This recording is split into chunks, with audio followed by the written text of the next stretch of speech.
لو أنزلنا هذا القرآن على جبل لرأيته خاشعا أنزلنا هذا القرآن على جبل لرأيته خاشعا أنزلنا هذا القرآن على جبل لرأيته خاشعا متصدعا من خشية وتلك الأمثال نضربها للناس لعلهم يتفكرون.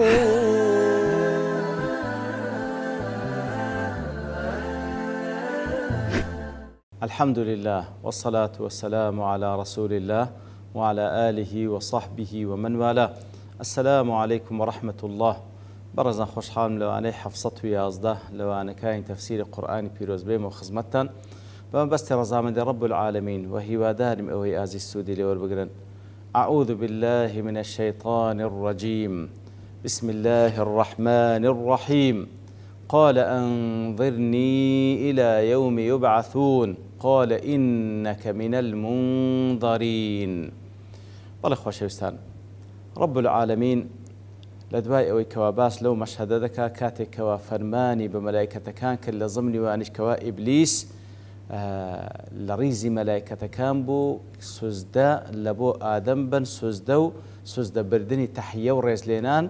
ئیتر هەموو مەلایکەتەکان سوزدەیان برد، تەنها ئیبلیس نەبیتن. ئیتر کەلەی دەپرسی لەبەر چی ئامادە نەبووی سوزدە ببەی، ئەویشیان دەڵێ ئەمن ئامادە نیم سوزدە لە بۆ کەسێک بم کە ئەمن لەوی باشترم، ئەمن لە ئاگر دروست کرایمە، ئەویشت لە قڕ دروست کرا. و ئەوجا خوای گەورە فەرمانی بەسەرداددا کەوا لەو مەنزیلەتەی بێتە خوارێ، لەو مەنزیلەتی مەلایکەتەکان یاخود لە بەهەشدا بێتە خوارێ. و هەروەها خوای گەورە سوبحانه وتعالى بە ئیهانەکراوەیی و بە لەعنەت لێکراوەیی لەو مەنزیلەتە دەیهێنیتە دەرێ. ئەوجا لە دوای ئەوە کە خوای گەورە حکمی بەسەرداددا ئەویان داوا دەکا، ئیبلیس داوا دەکا ئەنظرنی إلى يوم يبعثون. قال أنظرني أي أمهلني وأخرني ولا تمتني، كواتا يا رب العالمين دەی مهلەتم پێ بدە، تەأخیرم بکە، مەمرێنە حتى كنجين إلى يوم يبعثون أي يوم يبعث آدم وذريته من القبور. يا ربي مهلەتم پێ بدە، تەأخیرم بکە، مەمرێنە هەتا وەکو ئەو ڕۆژەی کەوا ئادەم عەلەیهی سەڵاتو وەسەلام لەگەڵ نەوەکانی لە دوای مردنیان لە نەفخەی دووەم هەمووی زیندی دەبنەوە، هەتا ئەو کاتی مهلەتم پێ بدە من نەمرم. رب العالمين دفرمي إنك من المنظرين. قال إنك من المنظرين، قال أي الله سبحانه وتعالى، الله سبحانه وتعالى بيفرمو إنك من المنظرين أي من المؤجلين إلى نفخة الصور الثانية. واتا تأجيل دكري مهلة بيددري أو لا تفسير قاسمية مهلة بيددري حتى وكو نفخي دوم، كواتا وكو كأو داوايكر حتى أو كاتي كنفخي صور ليددري لبو زنديبونوا حتى أو كاتا. لا أضواء البيان دفرميتا ثم بين هنا في سورة الأعراف الغاية التي أنظره إليها. لم يبين هنا في سورة الأعراف الغاية التي أنظره إليها، كانت لسورة الأعراف بس دفرمي إنك من المنظرين حتى كنجين مهلة بيددري. خواهي قول لير دا بياني نكر ديا بلام لسورة الحجر لسورة صاد خواهي قول بيان دك أن غاية ذلك الإنذار هو يوم الوقت المعلوم. كواتا لسورة حجر لسورة صاد دفرمي كاتك ومهلة كيد ذاتي بلام نافرم إلى يوم يبعثون، إلى يوم الوقت المعلوم. لو رجي لبو كاتي شي دياري كراو، لبو كاتي شي دياري كراو. يتر كاتك وداواي كردية إلى يوم البعث وتتا أو رجي كزندي دكرينوا. خواي قول سبحانه وتعالى دفرمينا لبو يوم الوقت المعلوم دفرمي. أكثر العلماء يقولون المراد به وقت النفخة الأولى والعلم عند الله تعالى. كواتا كاتك وداواي كرديا نمري حتى نفخي دوام كوا أوي مرديش هموي زنديدتو هر نمري. والله خواهي دفرم إلى يوم الوقت المعلوم لبو كاتي لبو روجي كاتي دياري كراو. دفرم زور بي علماء دلين واتە نەفخەی یەکەم کەوا ئەوەی ما هەمووی دەمری تەنها الله دەمینێتەوە سبحانه وتعالى کەواتە والعلم عند الله تعالى زۆربەی عولەما دەڵێن خوای گەورە ئەوەی پێنەدا کەوا هەتا ڕۆژی زیندوی بوونەوە ببینێ بەڵکو هەتا وەکو نەفخەی یەکەم کەوا لەگەڵ نەفخەی یەکەم ئەوەی زەندیە هەر هەمووی ڕۆحی دەردەچی و نامینێ. ابن كثير رحمة خوالي بدڵێ أجابه تعالى إلى ما سأل خوای گەورە مهلەتی پێدا ئەوەی کە ئەو داوای کردیە لما له في ذلك من الحكمة والإرادة والمشيئة خوای گەورە حکمەتی تێدا هەیە لە هەر بڕیارێک حکمەتی تێدا هەیە حکمەت لە هەموو بڕیارێکیدا هەیە و هەروە ئیرادە و مەشیئەت هەر ئی خۆیتی کەوا هیچ کەسێک ناتوانی ئیرادە و مەشیئەت خوای گەورە ڕاگری ولا معقب لحكمه هیچ کەسێک ناتوانێت تعقیبیش لەسەر حکمی خوا بکا لەبەر ئەوەی خوایە لەبەرەوەی خوایە لا يسأل عما يفعل لا يسأل عما يفعل ئەوەی خوا بێ سبحانه وتعالى پرسیاری لێ ناکرێتەوە سبحانه وتعالى وهر هەمووش حکمت تێدا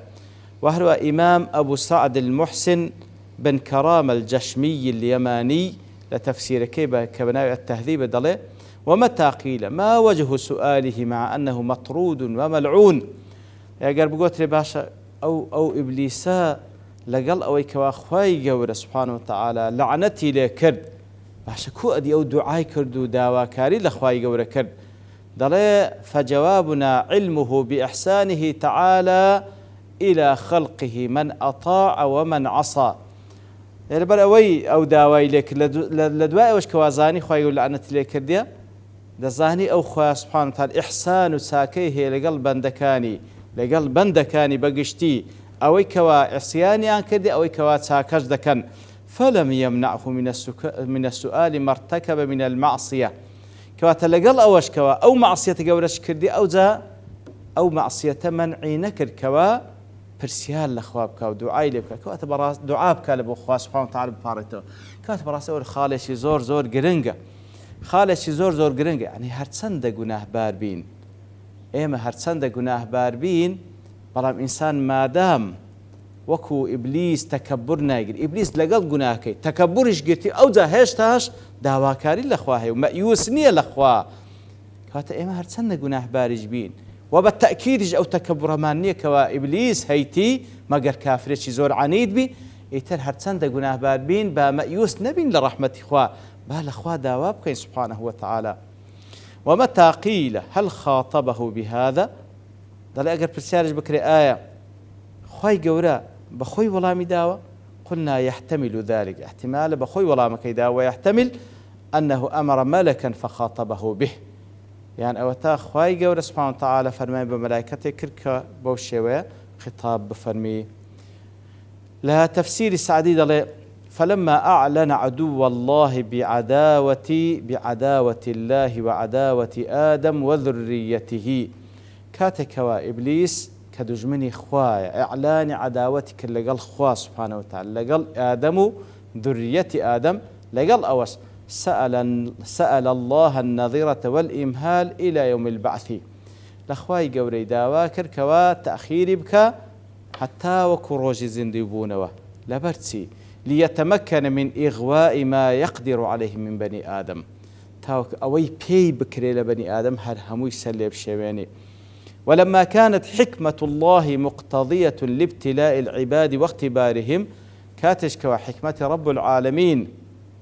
لا حد بعمل الحكمة خوي جور أوها هاتيا كوا بندكاني خوي تعقيب كاتوا تاوك رازقو دروزن ليك زيابنوا تاوك أواني إطاعة دكان لقل أواني كوا عصيان دكان ليك زيابنوا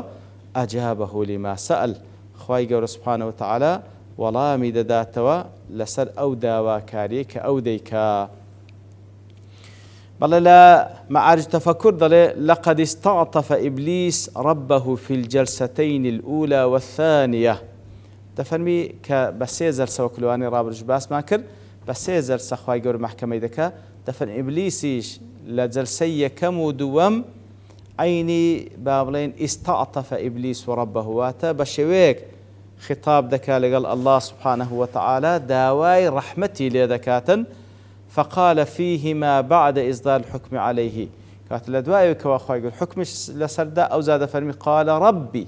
قال ربي يعني أي پروردگارم فأنظرني إلى يوم يبعثون لجرسي كم دوام دلي ربي لجرسي كم دوام دلي ربي مهلة بيبدا هتا كورج زند دبنا بلام لجرسي سيم كوا خاتمي همو هرسي جرسي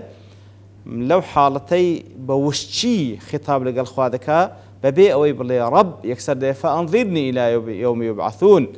مهلة بيبدا هتا كاتي كوا زند دبنا كات لقد واجه ربه بخطاب مماثل لخطاب الله له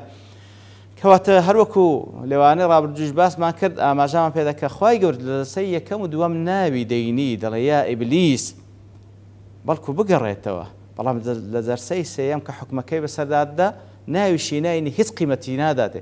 بلام إبليسيش لعنتي خواي ليدا لزرسي كم دوام دلي ربي بلام لزرسي سيم أويش نالي ربي لا حول ولا قوة إلا بالله فكما قال الله في هذه الجلسة الثالثة ما منعك دون أن يتلطف بذكر اسمه كما فعل في الجلستين الأولى والثانية قال إبليس أنظرني إلى دون أن يقول له ربي كواتا عيني هروكو خواي قورا لزرسي كم دو كبيدا فرمي إبليس ناوي ديني بلام لزرسي سيم كناوي نايد بهماشي إبليسيش لزرسي كم دوام دالي ربي لزرسي سيمنا لربي بلى كوات إلحادك بتكرار الطلب الذي لم يعطيه الله منه إلا الإنظار إلى يوم الوقت المعلوم إلحادك وهل هرسي زرسان كواخواي قور مهلت بيبدا لبو إلى يوم يبعثون لبو أوروجك وازندي دكرين بلام خواي قورا مهلتكي داداتي بلام نق إلى يوم يبعثون بالكو إلى يوم الوقت المعلوم لبو روجي كاتيشي دياري كراو أويش أو روجي وكو قتمان كزور بمفسرين لسر أوان وكل أضواء البيانج باسكر كوا لبو نفخة الأولى كوا هم مرديك همو إنسان كان دمرن يأخذ همو زندية كان دمرن تنهى الله دمينيته الذي يميت الله في جميع الأحياء كما جاء في الجسد الأولى والثانية فقد كان في الجلسة الثالثة شديد الوقاحة كواتا لجلسة سيم أو طريق وقاحة ناشرين نشان دبران بربخوا سبحانه وتعالى إترخواي جور سبحانه وتعالى بأسلوب خوي جواب داته إنك من المنظرين أي إنك منظر مع الذين أؤخر إماتتهم كوات لزمني أو كسان دبي كوا مردنيا التأخير دكم إلى وقت إنهاء ظروف الحياة الدنيا حتى أوكاتي كوا دنيا تودبت لقل نفخي كم فجميع المنظرين من كبراء الملائكة يميتهم الله حينئذ كواتا لو حالتي خواي قول مهلت بذا حتى أوكاتي كوا يوم الوقت المعلوم حتى أوكاتيك همو مرديك همو زندية كان دمرن وحتى ملائكة كان والله أعلم وكو لم عرج القبول دلتن لم عرج تفكر دلتن لو كاتيك ولقل نفخيكم أوي زندية لملائكة لا هرتسي مخلوقاتك بلو كاتي دمري لو حالتي أويج دمري كرر إبليس في هذه الجلسة طلب إنظاره له راغبا في أن لا يذوق الموت طال لو جلسي سيام كوا إبليس هر تكرار دكاتو لسير جلسي تكرار دكاتو كوا خواي قول مهلتي بيبدا حتى روجي زندي بونوا ما بس تيتيا راغبا في أن لا يذوق الموت ما بس تيوا كوا مردن نتشيجي تا وكو بعض كذا فرمي خواي قول دفرمي أو دليتا حتى يوم يبعثون لا يوم يبعثون تازا مردن نامينه كواتا مردن ناتشيجي أوان أوي مرديش هم زندي دبتو أويان مردن ناتش كواتا ما بس تيوا تامي مردن نتشيجي بلام لأنه كان يعلم أنه بعد الموت لا موت للموضوعين في الحياة الدنيا موضوع الابتلاء كواتا أو دزاني كأقرب مني حتى روجي نفخي دوام تازا مردن نامنه فكأنه في هذا يطلب الخلود وكأنما لرد داوي خلود معنوي يجزار الشدكة ولو كان مصيره إلى عذاب جهنم أجر تيج مصيره كي دزاين لبو جهنم بلام بهمردن تيجي وربما كان يتوهم أن تأخير إماتته إلى يوم البعث يخرجه من قانون الحساب ويعني لو أناش واتي جيشتبو أجر بيته خواي جور نيمريني حتى أو روجي كوا يوم البعث والزندوبون ودي لو حاط حسابي شي لقلناك لو حساب لقل كسانك ذكري أو كسان مردين وزندي كريان بلا خو نمردي تاو كزندي بكريتن إتر بو ما بستو بو نيازانه مناقشة لقل خوادك سبحانه وتعالى داواي ليدك لداوا كاريكشي زور بخباسته داوادك حتى يوم يبعثون حتى روز زندي بون ونمري بلا خواي جورا داوايكي جزئيا قبول لك إلى يوم الوقت المعلوم. وكل سورة حجر وصاد بعد فرميتن لبو أورجك زور بي علماء دلين يومي نفخي كما همو كسيق أوي ما دبي بمري لازم يوانش إبليس يجدمري وتامي بردن دا تشيجي والله آلو خواهي يقول أمهلتي بيدا أوكو ابن كثير باقي علماء كباس دكان يقول خواهي يقول دنيا دانا لو ابتلاء تاقي كرنوا يتل لازمني ابتلاء تاقي كرنوا مبتلا نبا إبليس بشيطان وكان إبليس تاقي دكرين ولولاش خواهي يقول عقلي بي بخشينا پیغمبرين لو نادين عليه الصلاة والسلام وهروها بان خوازان لدواي پیغمبران صلى الله عليه وسلم بكتابي خواهي قول سبحانه وتعالى رينموني خلشي دكان إيتر إنسانيش لو نيوان ديك وخوان إرادة أجر مطيعو أجر أكسيق بيتن كوا لسر رئيس كي بيغمبران بروا أو مصير كبرو باشتا أجر بدواي دجمني خوشي بكي كوا إبليسا أو برو جهنم دبا إيتر دنيا ابتلاو تاقي كرنوا ولله في خلقه شؤون سبحانه وتعالى همو فرمان كانوا مشيئته إرادي خواهي قوله أو بري حكمة تدايا. وصلى الله وسلم على نبينا محمد وعلى آله وصحبه أجمعين وآخر دعوانا الحمد لله رب العالمين. لو أنزلنا هذا القرآن على جبل لرأيته خاشعا أنزلنا هذا القرآن على جبل لرأيته خاشعا أنزلنا هذا القرآن على جبل لرأيته خاشعا